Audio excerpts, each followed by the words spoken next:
Les trois éléments qui constituent un bâton de ski de fond sont la poignée et la dragonne, la tige, ainsi que le panier et la pointe. La tige est probablement l'élément qui a le plus d'influence sur le prix final du bâton. Il existe des bâtons en aluminium et en composite.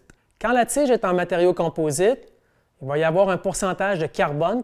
Donc, plus le pourcentage de carbone va être élevé, plus le bâton va être léger et rigide. Cependant, ça peut affecter sa fragilité, donc il peut être un petit peu plus cassant. Pour la poignée, il existe différents types de matériaux. On peut parler de caoutchouc pour un prix plus économique et une bonne adhérence, ou en liège pour la légèreté et une bonne prise. La sangle traditionnelle est plus économique et permet un passage facile dans la dragonne.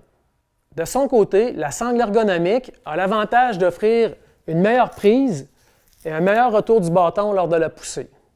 Certains modèles offrent un système de déblocage rapide, ce qui peut être pratique pour prendre une gorgée d'eau ou libérer ses mains.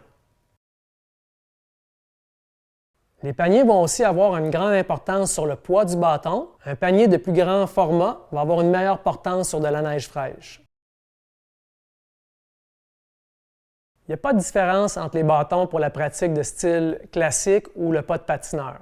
Cependant, la taille va être différente en fonction de votre utilisation. Pour le style classique, on va viser à avoir un bâton dont la dragonne va arriver à peu près à la hauteur de la clavicule. Alors que du côté du pas de patineur, on va viser d'avoir la dragonne entre le menton et le nez.